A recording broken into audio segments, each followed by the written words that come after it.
اوپر سے دیکھا جائے تو یہ پرانی روایت کی طرف واپس لگتی ہے، ایک ایسی روایت جو دونوں راجدھانیوں کے درمیان توازن یعنی بیلنس کی نشانی تھی، لیکن اگر اندر سے دیکھا جائے تو یہ ایک ماہرانہ اور سوچی سمجھی سیاست کا حصہ ہے۔ سب سے پہلے یہ سیدھا چیلنج ہے بی جے پی کو، جس کی حکومت نے 2021 میں دربار موو ختم کیا تھا اور جس کا سیاسی مرکز جموں کے ہندو میجورٹی علاقے میں ہے۔ موو کو واپس لا کر عمر نے جموں کے ساتھ ایک کھو گیا جذباتی اور اتحادی تعلق دوبارہ حاصل کرنے کی کوشش کی ہے۔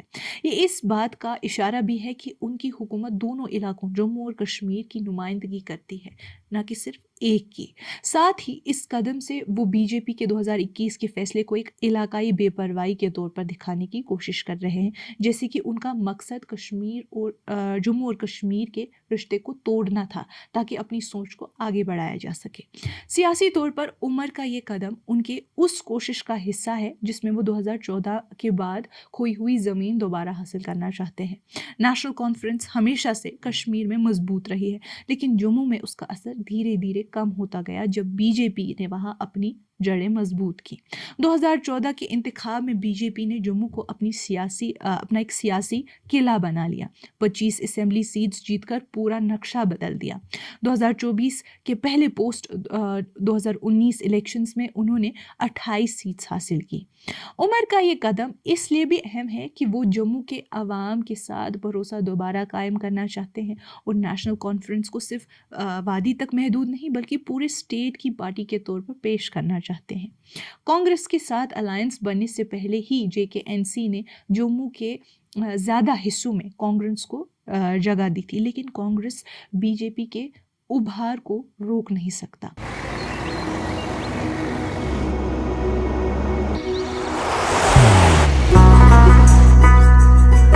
محبت وہی جو دل سے ہو، عبادت وہی جو دل سے ہو، دعا وہی جو دل سے نکل آئے، بات وہی جو دل سے کہی جائے، دوست وہی پکا جو دل سے ساتھ نبھائے، رشتہ وہی بے جوڑ جو دل سے جوڑا جائے۔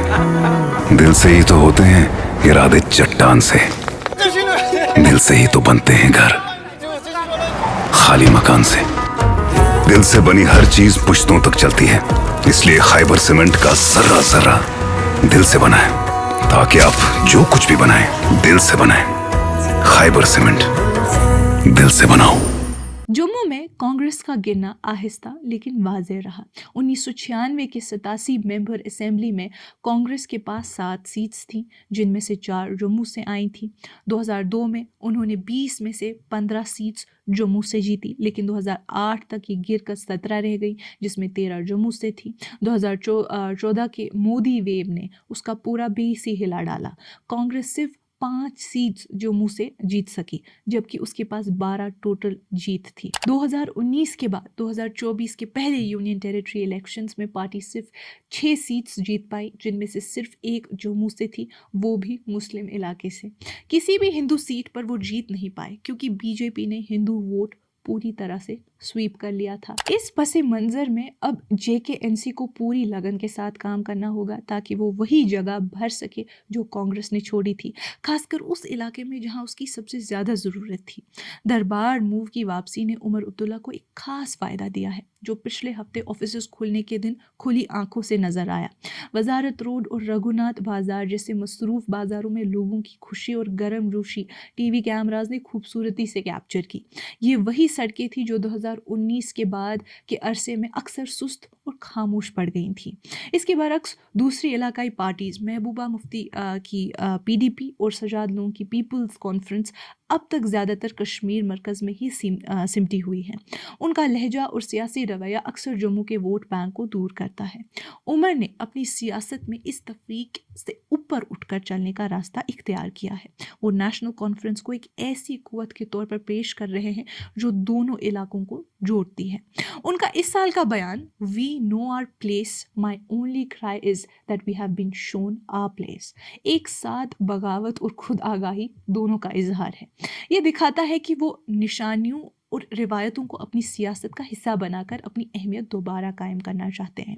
دربار موو کی بحالی انہیں یہ موقع بھی دیتی ہے کہ وہ بی جے پی کے گورننس سٹائل پر تنقید کر سکیں۔ جب منوج سنہا کی ایڈمنسٹریشن نے اس روایت کو ختم کیا تھا تو اس کا سبب ایفیشنسی بتایا گیا تھا، لیکن دونوں راجدھانیوں کے درمیان اس فزیکل موومنٹ کے ختم ہونے سے دوری کا احساس اور گہرا ہو گیا۔ جموں کے لوگوں کے لیے اس کا مطلب تھا کم مہمان، کم تجارت اور سردیوں میں سکون سے زیادہ سناٹا۔ کشمیر کے لیے یہ اس نمایاں نشانی کا مٹا دینا تھا جو سالوں سے دونوں علاقوں کے درمیان برابری اور اطمینان کا احساس دیتی تھی۔ اس روایت کو واپس لا کر عمر عبداللہ یہ ثابت کرنا چاہتے ہیں کہ ڈیجیٹل گورننس اور فزیکل کنیکشن ایک دوسرے کے مختلف نہیں، دونوں ساتھ ساتھ چل سکتے ہیں۔ روایت اور ٹیکنالوجی دونوں مل کر حکومت کو بہتر بنا سکتے ہیں۔ آنے والے سالوں تک جموں اور کشمیر کی گورننس فیجیٹل ہی رہنی ہوگی، آدھی فزیکل اور آدھی ڈیجیٹل۔ پھر بھی اس دربار موو کی واپسی کچھ گہرے سوال بھی پیدا کرتی ہے۔ کیا یہ ممکن تھا کہ یہ روایت لیفٹیننٹ گورنر کی مرضی کے بغیر دوبارہ شروع ہوتی؟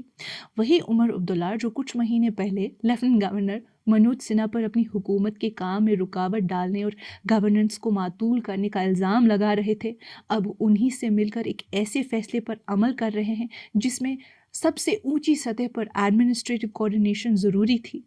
یہ الجھن دلچسپ بھی ہے اور معنی خیز بھی۔ یہ اس بات کی طرف اشارہ کرتی ہے کہ پردے کے پیچھے کچھ سمجھوتے، کچھ پریگمیٹک الائنمنٹس ہوئے ہیں۔ جموں اور کشمیر کے پیچیدہ اداری نظام میں جہاں ایک الیکٹڈ گورنمنٹ اور ایک طاقتور راج بھون دونوں اپنی جگہ رکھتے ہیں، ایسی کوآرڈینیشن تبھی ممکن ہوتی ہے جب دونوں طرف سے کچھ لے دے کر راستہ نکالا جائے۔ اس کا مطلب ہو سکتا ہے کہ یا تو کوئی خاموش سمجھداری ہوئی ہو، یا پھر یہ کہ ایک بڑی سیاسی اسٹریٹجی کا حصہ ہو۔ شاید دلی کا یہ توقع کہ عمر کو ایک سمبولک ریورسل کا موقع دیا جائے تاکہ علاقے میں سیاسی اسٹیبلٹی برقرار رہے۔ لیکن یہ فیصلہ نہ تو بے مصرف ہے نہ بے بحث۔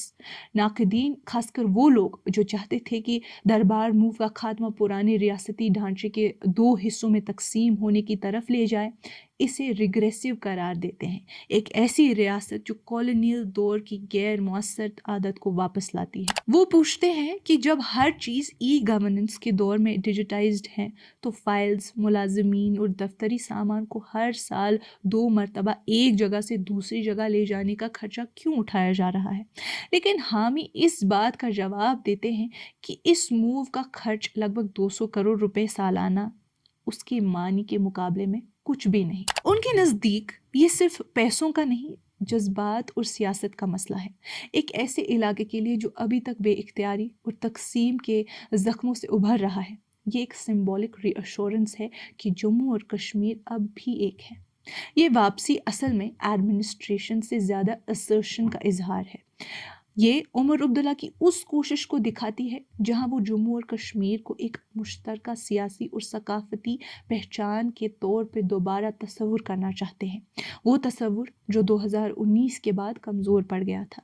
ساتھ ہی یہ ان کی لمبی مادی اسٹریٹجی بھی بیان کرتی ہے، ایک ایسی لیڈرشپ آئیڈینٹی تیار کرنا جو نہ صرف ان کے وادی سینٹرڈ سیاسی مخالفین سے الگ ہو بلکہ بی جے پی کے نیشنلسٹ نیریٹو کا مقابلہ بھی کر سکے۔ یہ دربار موو اس دفعہ کتنے عرصے تک قائم رہتا ہے، یہ اس کی سیاسی مستحکمیت اور ادارتی قدرت دونوں پر منحصر کرے گا، مگر معنی کے لحاظ سے عمر نے پھر سے تاریخ کا پہیہ گما دیا ہے، دونوں علاقوں کو یاد دلاتے ہوئے کہ جموں اور کشمیر کی حکومت کا روایتی ساز و سامان ہمیشہ موسمی رہا ہے۔